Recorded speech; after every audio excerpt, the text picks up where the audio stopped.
Hello दोस्तों, कैसे आप सभी। स्वागत है आप सबके अपने YouTube channel the edu academy पर। दोस्तों, आज का हम जो टॉपिक कवर करने वाले हैं वो उस टॉपिक का नाम है भारतीय संविधान के प्रमुख अनुच्छेदों के बारे में। हम यहाँ पे लगभग जो है कितना तो 100 प्रश्न यहाँ पर देखेंगे। कितना 100 इंपॉर्टेंट क्वेश्चन किससे संबंधित, अनुच्छेद या आर्टिकल से संबंधित हम प्रश्न यहाँ पर देखने वाले हैं। काफ़ी इंपॉर्टेंट ये जो है क्लास होने वाली है दोस्तों, तो आप जो है लगातार वीडियो में बने रहिएगा। 100 प्रश्न वैसे प्रश्न यहाँ पे मैं आपको डिस्कस करूँगा जो अभी तक के एग्जाम में जो है बराबर पूछे जाते हैं, वैसे ही प्रश्न। और आप सभी जानते हैं अभी का जो सिलेबस है उस अनुसार आर्टिकल से जो है हर एग्जाम में 1 से 2 क्वेश्चन आपको देखने को मिलेगा ही। तो चलिए आपका ज़्यादा समय न लेते हुए आज का जो है इस सीरीज का जो है क्लास हम स्टार्ट करते हैं और देखते हैं सबसे पहला प्रश्न।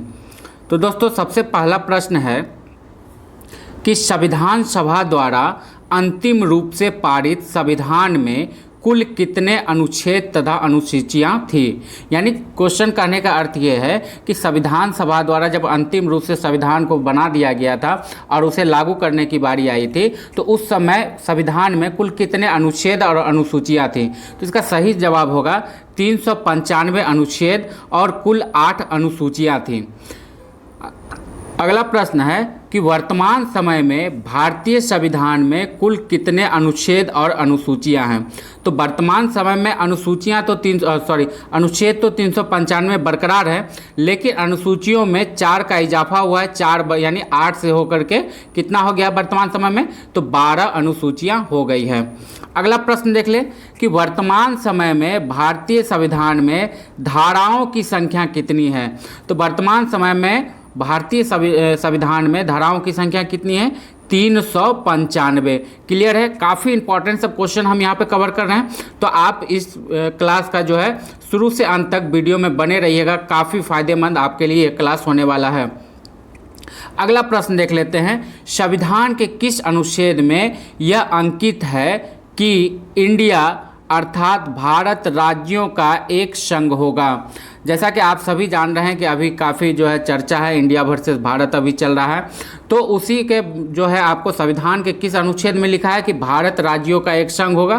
तो ये अनुच्छेद 1 में ही जो है अंकित किया गया है, उल्लेखित किया गया है कि इंडिया अर्थात भारत राज्यों का एक संघ होगा। क्लियर है। आगे बढ़ते हैं। अगला प्रश्न देख ले, भारतीय संविधान के अनुच्छेद 1 में भारत को क्या कहा गया है। तो भारतीय संविधान के अनुच्छेद 1 में भारत को राज्यों का एक संघ कहा गया है। क्या कहा गया है, राज्यों का एक संघ कहा गया है। अगला प्रश्न देख ले, भारतीय संविधान के किन अनुच्छेदों में नागरिकता संबंधित प्रावधान है। यानी नागरिकता से संबंधित जो प्रावधान है वो भारतीय संविधान के किन अनुच्छेदों तक है। तो अनुच्छेद 5 से लेकर के कहाँ तक, 11 तक। अनुच्छेद 5 से लेकर के 11 तक आपको भारतीय संविधान में नागरिकता से संबंधित उल्लेख देखने को मिलेगा। क्लियर है। आगे बढ़ते हैं। अगला प्रश्न देख लें। अगला प्रश्न है कि किन अनुच्छेदों द्वारा भारतीय संविधान नागरिकों को मूल अधिकार प्रदान करता है। काफ़ी इंपॉर्टेंट क्वेश्चन है, इसे जरूर मार्क करके आप जरूर नोट कर लीजिएगा कि भारतीय संविधान के किस अनुच्छेद में मूल अधिकार प्रदान किया जाता है। तो अनुच्छेद 12 से लेकर के अनुच्छेद 35 तक जो है भारतीय संविधान में मूल अधिकार के बारे में उल्लेख आपको देखने को मिलेगा। अगला प्रश्न देख ले, भारत के संविधान का कौन सा अनुच्छेद अस्पृश्यता का अंत यानी छुआछूत का अंत करता है तथा किसी भी रूप में इसके आचरण का निषेध करता है। मतलब छुआछूत के अंत के बारे में किस में है, तो अनुच्छेद 17 यानी आर्टिकल 70 में जो है छुआछूत या अस्पृश्यता के अंत के बारे में आपको उल्लेख देखने को मिलेगा। आगे बढ़ते हैं। अगला प्रश्न देख ले। अगला प्रश्न है कि पद के लिए पुनः निर्वाचन की योग्यता निर्धारित करता है। तो इसका जवाब हो जाएगा अनुच्छेद 57 में जो है राष्ट्रपति के पुनः निर्वाचन का जो है उल्लेख आपको देखने को मिलेगा भारतीय संविधान में। आगे बढ़ते हैं इसी तरह के इंपॉर्टेंट प्रश्नों का ये सिलसिला लगातार जारी है दोस्तों, आप इसके सीरीज जाके प्लेलिस्ट में देख सकते हैं। अगला प्रश्न देख ले कि भारतीय संविधान के किस अनुच्छेद के अंतर्गत भाषण एवं अभिव्यक्ति की स्वतंत्रता के अधिकार की गारंटी की गई है। यानी फ्रीडम ऑफ स्पीच के बारे में जो हम बात करते हैं तो उसी के बारे में बात किया जा रहा है कि भाषण और अभिव्यक्ति की स्वतंत्रता के का अधिकार की गारंटी भारतीय संविधान का कौन सा अनुच्छेद में उल्लेख है इसका, तो अनुच्छेद 19 इसका सही हो जाएगा, यानी आर्टिकल 19। अगला प्रश्न देख लें, भारतीय संविधान के किस अनुच्छेद में प्रेस की स्वतंत्रता यानी फ्रीडम ऑफ प्रेस के बारे में जो किया गया है तो किस में दिया गया है, तो वो दिया गया है अनुच्छेद 19 का 1 में। किसमें? अनुच्छेद 19 के 1 में प्रेस की स्वतंत्रता के बारे में आपको उल्लेख देखने को मिलता है। आगे बढ़ते हैं, अगला प्रश्न देख ले, मौलिक अधिकार के अंतर्गत कौन सा अनुच्छेद बच्चों के शोषण से संबंधित है।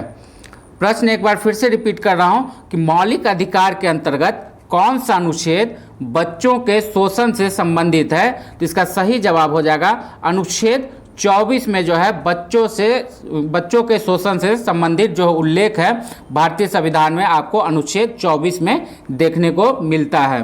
क्लियर है? आगे बढ़ते हैं, अगला प्रश्न देख लें। अगला प्रश्न देखने से पहले दोस्तों ये देख लीजिए, इस सीरीज में मैंने आपको किसके बारे में आपको क्लास वहाँ पे जो है प्रोवाइड करा दिया गया है। भारत की प्रमुख नदियों के बारे में काफ़ी इंपॉर्टेंट 100 प्रश्न आपको हर एग्जाम में देखने को मिलता है। जनगणना 2011 से जो प्रश्न बनते हैं उसको पूरी तरह से वहाँ पर कवर किया गया है। आप अगर हिस्ट्री पर्सन में आते हैं तो 1857 की ईस्वी का पूरा विद्रोह काफ़ी डिटेल में पढ़ाया गया है। भारत के पर्वत और दर्रा के बारे में आपको क्लास इंपॉर्टेंट मिल जाएगा। फिर भारतीय संविधान हो गया, सौर मंडल हो गया, इसी तरह के काफ़ी इंपॉर्टेंट क्लास जो आपके एग्जाम ओरिएंटेड होते हैं, जो एग्जाम में फ़िलहाल के सिलेबस में आपसे पूछे जाते हैं, वैसे क्लास आपको देखने को मिल जाएगा। तो आप जाकर के चैनल पे एक बार विजिट जरूर कीजिएगा।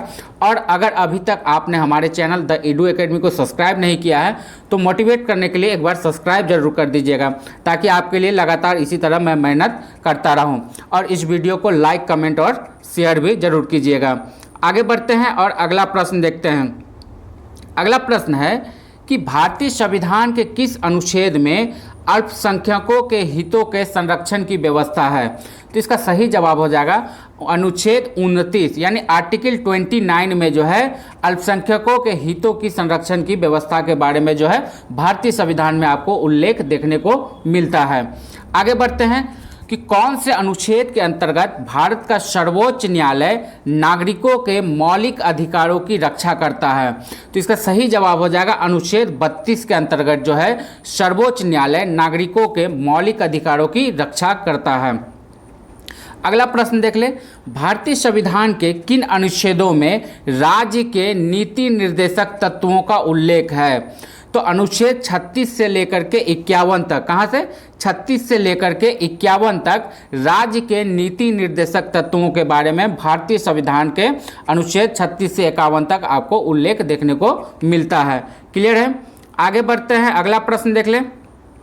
अगला प्रश्न है भारतीय संविधान के अंतर्गत कल्याणकारी राज्य की अवधारणा किस अनुच्छेद में वर्णित है, तो इसका सही जवाब हो जाएगा अनुच्छेद 39 में आपको कल्याणकारी राज्य की अवधारणा से संबंधित जो है उल्लेख देखने को मिल जाएगा। किसमें? तो भारतीय संविधान में।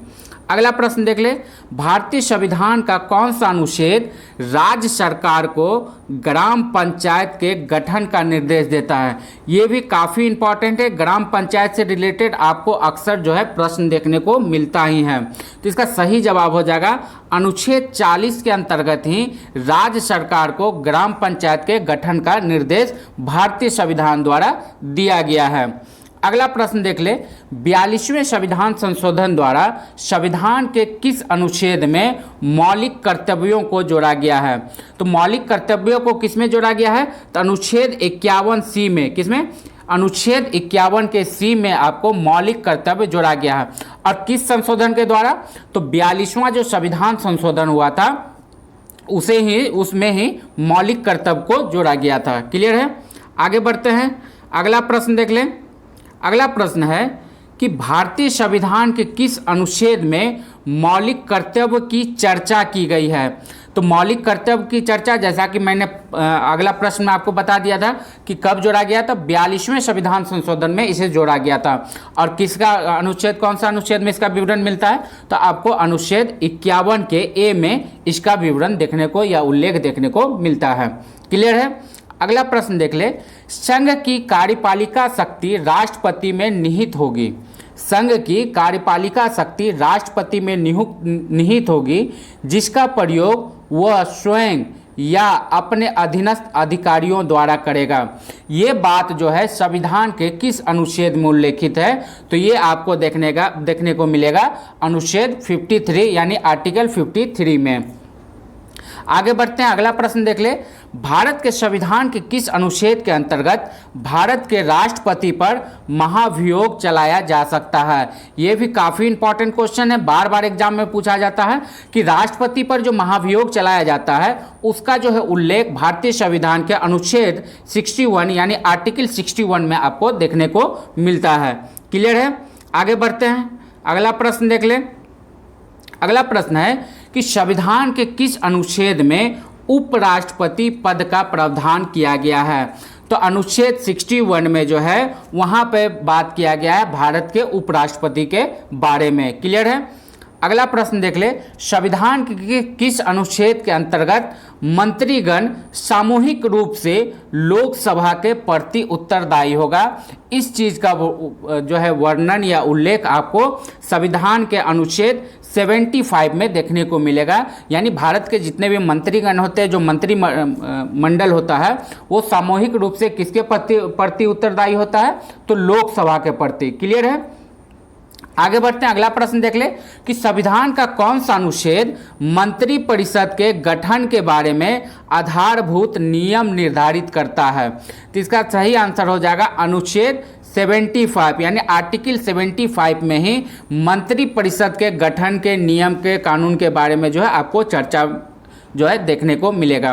मंत्रिमंडल के बारे में एक इम्पॉर्टेंट फैक्ट है, वो आप समझ लीजिए कि जितने लोकसभा के सदस्य होते हैं उसका कितना, तो 15% लोगों को ही मंत्री पद की क्या कहा जाए कि शपथ दिलाई जा सकती है, उससे अधिक को नहीं। उससे कम हो सकता है पर 15% से अधिक की संख्या को मंत्री नहीं बनाया जा सकता है। क्लियर है। और इसका नियम और विवरण आपको कहाँ मिलेगा, तो संविधान के आर्टिकल 75 में देखने को मिलता है। क्लियर है। आगे बढ़ते हैं, अगला प्रश्न देख लें। अगला प्रश्न है कि भारत के महान्यायवादी की नियुक्ति से संबंधित अनुच्छेद कौन सा है। तो अनुच्छेद 76 यानी आर्टिकल 76 में आपको भारत के महान्यायवादी की नियुक्ति के बारे में जो है उल्लेख मिलता है। महान्यायवादी को ही अटॉर्नी जनरल ऑफ इंडिया कहते हैं। और इन्हें जो है शपथ कौन दिलाता है या नियुक्ति किनके द्वारा की जाती है, तो भारत के महामहिम राष्ट्रपति जी के द्वारा इनकी नियुक्ति की जाती है। क्लियर है। अगला प्रश्न देख ले, राष्ट्रपति संविधान के किस अनुच्छेद के अंतर्गत लोकसभा को भंग कर सकता है। यानी राष्ट्रपति अनुच्छेद 85 यानी अनुच्छेद 85 के अंतर्गत जो है क्या कर सकता है, तो लोकसभा को भंग करने की शक्ति किनके पास, राष्ट्रपति के पास है। अगला प्रश्न देख ले, संविधान के किस अनुच्छेद द्वारा संसद की संयुक्त बैठक का प्रावधान या बुलाया जा सकता है। यानी कहा जाए कि कोई विधेयक, कोई बिल हो या कोई कानून पास कराना हो तो उसके लिए लोकसभा का जो है और राज्यसभा का संयुक्त बैठक बुलाई जाती है। तो इसका प्रावधान आपको किस में देखने को मिलेगा, तो अनुच्छेद 108 में देखने को मिलता है। क्लियर है। आगे बढ़ते हैं, अगला प्रश्न देख लें। अगला प्रश्न है कि संविधान के किस अनुच्छेद में धन विधेयक की परिभाषा दी गई है। संविधान के अनुच्छेद 110 में आपको धन विधेयक की परिभाषा देखने को मिलेगा। अगला प्रश्न देख ले, भारतीय संविधान का कौन सा अनुच्छेद भारत के संचित निधि या संचित कोष से संबंधित है। तो अगर बात की जाए संचित निधि या संचित कोष के बारे में, तो अनुच्छेद 112 का 29, 146 का 3 और 148 का 6, तो इन 3 अनुच्छेदों में आपको संचित निधि या संचित कोष के बारे में विवरण देखने को मिलता है। क्लियर है। अगला प्रश्न देख ले, भारतीय संविधान का कौन सा अनुच्छेद भारत के राष्ट्रपति में अध्यादेश जारी करने की शक्ति प्रदान करता है? यानी भारत के जो महामहिम राष्ट्रपति होते हैं उनको जो है अध्यादेश जारी करने की शक्ति भारतीय संविधान का कौन सा अनुच्छेद देता है? तो वो देता है अनुच्छेद 123 यानी अनुच्छेद 123 आर्टिकल 123 जो है राष्ट्रपति को अध्यादेश जारी करने की शक्ति प्रदान करता है। क्लियर है? आगे बढ़ते हैं, अगला प्रश्न देख लें। अगला प्रश्न है, संविधान के किस अनुच्छेद में सर्वोच्च न्यायालय के न्यायाधीश पर महाभियोग चलाए जाने का प्रावधान है? ये भी काफ़ी इंपॉर्टेंट क्वेश्चन है, ये भी आपको बार बार एग्जाम में देखने को मिलेगा। वैसे मैंने यहाँ पे जितना भी क्वेश्चन कवर किया है अभी तक के एग्जामों में जो पूछे गए हैं उसी को मैंने यहाँ पर जो है लेने की कोशिश की है और लगभग 100 से 120 क्वेश्चन हम यहाँ पर डिस्कस करेंगे। तो इसका सही आंसर क्या हो जाएगा? अनुच्छेद 124 के अंतर्गत सर्वोच्च न्यायालय यानी सुप्रीम कोर्ट के न्यायाधीश पे महाभियोग चलाया जा सकता है। अगला प्रश्न देख लें। राष्ट्रपति सर्वोच्च न्यायालय से संविधान के किस अनुच्छेद के अंतर्गत परामर्श ले सकता है?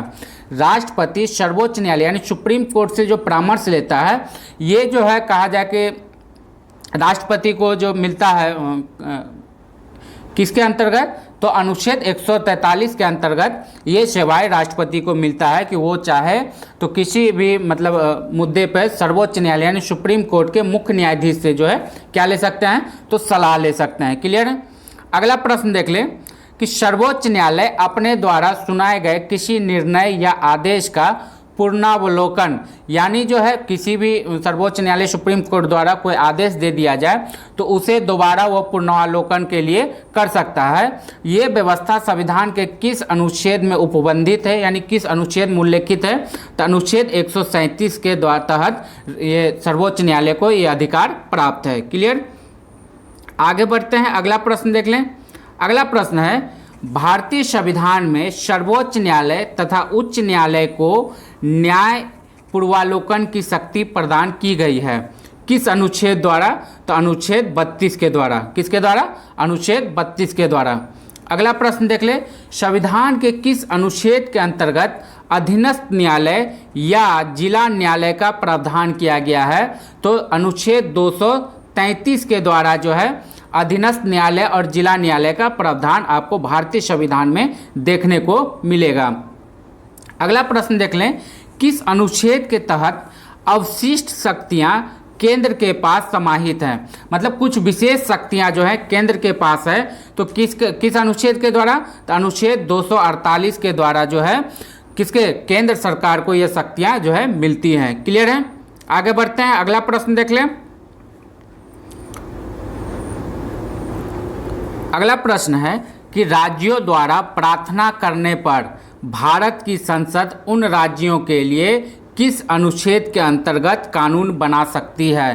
तो अनुच्छेद 252 के अंतर्गत कानून बना सकती है। नेक्स्ट प्रश्न है कि भारतीय संविधान के अंतर्गत कौन सा अनुच्छेद संसद को राज्य सूची के विषय के संबंध में कानून बनाने की शक्ति प्रदान करता है? तो राज्य सूची के विषय के संबंध में कानून बनाने की शक्ति अनुच्छेद 249 के तहत भारतीय संविधान द्वारा दिया गया है। किसे? तो संसद को। क्लियर? आगे बढ़ते हैं, अगला प्रश्न देख ले। भारतीय संविधान का कौन सा अनुच्छेद संसद को अंतर्राष्ट्रीय समझौता को लागू करने के लिए कानून निर्माण करने की शक्ति प्रदान करता है? तो इसका सही आंसर हो जाएगा अनुच्छेद 253। क्लियर है? आगे बढ़ते हैं, अगला प्रश्न देख लें। अगला प्रश्न है कि केंद्र राज्य के प्रशासनिक संबंध भारतीय संविधान के किस अनुच्छेद में उल्लेखित है? तो अनुच्छेद 256 में जो है केंद्र और राज्य का जो है प्रशासनिक संबंध के बारे में आपको उल्लेख देखने को मिलेगा। किसमें? अनुच्छेद 256 में। अगला प्रश्न देख ले, अंतर्राज्य परिषद के गठन का प्रावधान संविधान के किस अनुच्छेद के अंतर्गत किया गया है? तो अनुच्छेद 263 के अंतर्गत। अगला प्रश्न देख ले, भारतीय संविधान के किस अनुच्छेद के अंतर्गत वित्त आयोग के गठन का प्रावधान है? तो वित्त आयोग का गठन अनुच्छेद 280 के अंतर्गत जो है उसके गठन का प्रावधान किया गया है भारतीय संसद में। आगे बढ़ते हैं, अगला प्रश्न देख लें। अगला प्रश्न है, संपत्ति का अधिकार एक संवैधानिक अधिकार है यह बात संविधान के किस अनुच्छेद में उल्लेखित है? संपत्ति का अधिकार पहले मौलिक अधिकार में था, लेकिन 42वें संविधान संशोधन के अंतर्गत इसे क्या किया गया है? संवैधानिक अधिकार या कानूनी अधिकार में ला दिया गया है। तो अनुच्छेद 300 का क जो है वो जो बताता है कि संपत्ति का अधिकार एक संवैधानिक या कानूनी अधिकार है, न कि मौलिक अधिकार। अगला प्रश्न देख ले, भारतीय संविधान के किस अनुच्छेद में न्यायसंगर्किक न्याय के प्रसिद्ध सिद्धांत सुनवाई का अधिकार का उल्लेख किया गया है? तो सुनवाई के अधिकार का उल्लेख आपको अनुच्छेद 311 में देखने को मिलेगा। अगला प्रश्न है, भारतीय संविधान का कौन सा अनुच्छेद नई अखिल भारतीय सेवा की स्थापना का प्रावधान करता है? तो अनुच्छेद 312 जो है ये इसका प्रावधान करती है। आगे बढ़ते हैं। अगला प्रश्न है कि संविधान के किस अनुच्छेद द्वारा लोक सेवाओं को संरक्षण प्रदान किया गया है? तो इसका सही आंसर हो जाएगा अनुच्छेद 311। नेक्स्ट क्वेश्चन है, संविधान के किस अनुच्छेद द्वारा संघ और राज्यों के लिए लोक सेवा आयोग का प्रावधान किया गया है? तो इसका सही आंसर हो जाएगा अनुच्छेद 315। अगला प्रश्न है, संघ लोक सेवा आयोग के कार्यों का उल्लेख किस अनुच्छेद के अंतर्गत आता है? तो इसका सही आंसर हो जाएगा अनुच्छेद 320 के अंतर्गत। अगला प्रश्न देख लें। अगला प्रश्न है, भारतीय संविधान के किस अनुच्छेद में निर्वाचन आयोग के लिए प्रावधान किया गया है? तो निर्वाचन आयोग का प्रावधान किया गया है अनुच्छेद 324 में। अगला प्रश्न है, लोकसभा में एंग्लो इंडियन समुदाय के प्रतिनिधित्व के लिए प्रावधान संविधान के किस अनुच्छेद के अंतर्गत किया गया है? सही जवाब हो जाएगा अनुच्छेद 331 के अंतर्गत। अगला प्रश्न देख ले, अनुसूचित जातियों और अनुसूचित जनजातियों के लिए एक राष्ट्रीय आयोग गठित करने का प्रावधान संविधान के किस अनुच्छेद के अंतर्गत किया गया है? अनुसूचित जातियों के लिए अनुच्छेद 338 और अनुसूचित जनजातियों के लिए अनुच्छेद 338 ए में जो है ये प्रावधान किया गया है। आगे बढ़ते हैं। अगला प्रश्न देख लें। अगला प्रश्न है, संविधान के किस अनुच्छेद के अंतर्गत हिंदी को राजभाषा का दर्जा दिया गया है? तो इसका सही आंसर हो जाएगा अनुच्छेद 343 का 1 जो है हिंदी को राजभाषा का दर्जा देता है।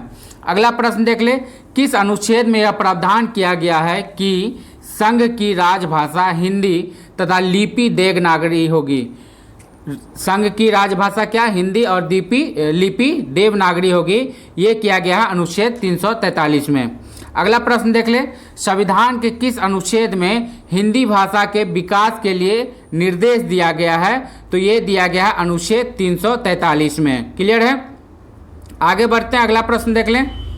अगला प्रश्न है, भारत में बाहरी आक्रमण अथवा सशस्त्र विद्रोह के कारण भारत के राष्ट्रपति द्वारा राष्ट्रीय आपातकाल की घोषणा किस अनुच्छेद के अंतर्गत की जाती है? तो राष्ट्रीय आपातकाल की घोषणा अनुच्छेद 352 के अंतर्गत राष्ट्रपति के द्वारा किया जा सकता है। अगला प्रश्न है, भारतीय संविधान का कौन सा अनुच्छेद राज्यों में संवैधानिक तंत्र के असफल होने की स्थिति में राष्ट्रपति शासन का प्रावधान करता है? तो इसका सही आंसर हो जाएगा अनुच्छेद 356। अगला प्रश्न देख लेते हैं, संविधान के किस अनुच्छेद के आधार पर वित्तीय आपातकाल की घोषणा राष्ट्रपति कर सकता है? तो अनुच्छेद 360 के अंतर्गत राष्ट्रपति द्वारा वित्तीय आपातकाल की घोषणा की जा सकती है। अगला प्रश्न है, संविधान में मंत्रिमंडल शब्द का एक बार प्रयोग हुआ है, वह किस अनुच्छेद में? तो संविधान में अनुच्छेद 352 में एक बार मात्र मंत्रिमंडल शब्द का प्रयोग हुआ है। अगला प्रश्न है, संसद को संविधान संशोधन का अधिकार दिया गया है, किस अनुच्छेद के अंतर्गत? तो संविधान संशोधन का अधिकार संसद को अनुच्छेद 368 के द्वारा प्रदान किया गया है। अगला प्रश्न है, किस अनुच्छेद के अंतर्गत नागालैंड राज्य के संबंध में विशेष उपबंध या नियम का प्रावधान किया गया है? तो अनुच्छेद 371 क, अनुच्छेद 371 के क में जो है नागालैंड को विशेष क्या दिया गया है? तो प्रबंध किया गया है उसके लिए। अगला प्रश्न देख ले, अनुच्छेद 356 का संबंध किससे है? तो अनुच्छेद 356 का संबंध राष्ट्रपति शासन से है। अगला प्रश्न है, भारतीय संविधान के किस अनुच्छेद में विभिन्न राज्यों से संबंधित विशिष्ट प्रावधान का उल्लेख है? तो अनुच्छेद 371 इसका सही आंसर हो जाएगा। अगला प्रश्न है, भारत के संविधान के अनुच्छेद 171 जी में दिए गए विशिष्ट उपबंध किस राज्य से संबंधित है? तो इसका सही आंसर हो जाएगा मिजोरम। क्लियर है? आगे बढ़ते हैं, अगला प्रश्न देख लें। अगला प्रश्न है, संविधान के किस अनुच्छेद के प्रावधानों के अंतर्गत भारत सरकार द्वारा भारत रत्न, पद्म विभूषण आदि पुरस्कार प्रदान किए जाते हैं? तो ये जो मेनली जो बड़े बड़े पुरस्कार है ये दिया जाता है अनुच्छेद 29 और 30 में जो है इसका उल्लेख किया गया है। अगला प्रश्न देख ले, भारतीय संविधान में समानता का अधिकार 5 अनुच्छेदों द्वारा प्रदान किया गया है, वो कौन कौन से हैं? तो अनुच्छेद 14 से लेकर के 18 तक जो है भारतीय संविधान में समानता का अधिकार के बारे में बताया गया है। अगला प्रश्न देख ले, भारतीय संविधान के किस अनुच्छेद के अंतर्गत भारत सरकार का दायित्व है कि वह बाहरी आक्रमण एवं आंतरिक अशांति से राज्यों की रक्षा करे? तो इसका सही जवाब हो जाएगा आर्टिकल 355 यानी अनुच्छेद 355 के तहत। क्लियर है? आगे बढ़ते हैं। अगला प्रश्न है कि भारतीय संविधान के किस अनुच्छेद के अंतर्गत नियंत्रक एवं महालेखा परीक्षक की नियुक्ति होती है, जिसे हम CAG भी कहते हैं? तो अनुच्छेद 148 इसका सही जवाब हो जाएगा। अगला प्रश्न है, भारत के प्रत्येक नागरिक का कर्तव्य होगा प्राकृतिक पर्यावरण का संरक्षण एवं सुधार। यह कथन भारतीय संविधान के किस अनुच्छेद में उल्लेखित है? जिसका सही जवाब हो जाएगा अनुच्छेद 48 के ए में। अगला प्रश्न देख ले, राज्य विधानसभा में आंग्ल भारतीय समुदाय के लिए प्रतिनिधित्व का प्रावधान भारत के संविधान के किस अनुच्छेद द्वारा किया गया है? तो ये किया गया है अनुच्छेद 333 के द्वारा। क्लियर? अगले बढ़ते हैं, अगला प्रश्न देख लें। अगला प्रश्न है, भारतीय संविधान का कौन सा अनुच्छेद भारत की विदेश नीति से संबंधित है? तो भारत की विदेश नीति अनुच्छेद 51 में जो है इसका उल्लेख किया गया है। अगला प्रश्न है, भारतीय संविधान के किस अनुच्छेद का उपयोग अभी तक नहीं किया गया है? तो अनुच्छेद 360 का उपयोग अभी तक जो है भारत में नहीं किया गया है। अगला प्रश्न है, भारतीय संविधान के किस अनुच्छेद में नए राज्य के प्रवेश या स्थापना का प्रावधान किया गया है? तो इसका सही जवाब हो जाएगा अनुच्छेद 2 में। आगे बढ़ते हैं, अगला प्रश्न देख लें। अगला प्रश्न है, डॉक्टर अंबेडकर के अनुसार कौन सा अनुच्छेद भारतीय संविधान का सबसे महत्वपूर्ण अनुच्छेद है? तो इसका सही जवाब हो जाएगा अनुच्छेद 32। अगला प्रश्न देख ले, किस राज्य में विधान परिषद की स्थापना और समाप्ति का प्रावधान है? भारतीय संविधान के किस अनुच्छेद में इसका उल्लेख आपको देखने को मिलेगा? तो ये मिलता है अनुच्छेद 169 में। अगला प्रश्न है कि भारतीय संविधान के किस अनुच्छेद में अनुसूचित जातियों और अनुसूचित जनजातियों के लिए आरक्षण का प्रावधान किया गया है? तो इसका सही जवाब हो जाएगा अनुच्छेद 335 में अनुसूचित जाति और अनुसूचित जनजाति के लिए आरक्षण का प्रबंध किया गया है। तो दोस्तों आज का लगभग जो है 100 से 110 क्वेश्चनों का जो है यहाँ पे सीरीज, यहाँ पे आज का क्लास समाप्त होता है। आशा करता हूँ कि आपको ये वीडियो पसंद आया होगा, ये क्लास पसंद आया है। अगर आपको अगला किस टॉपिक पे वीडियो चाहिए, किसका जो है प्रश्नों का एक श्रृंखला चाहिए, उसके बारे में आप हमें नीचे कमेंट करके बता सकते हैं। मिलते हैं फिर अगले वीडियो में, तब तक के लिए टाटा बाय बाय, जय हिंद।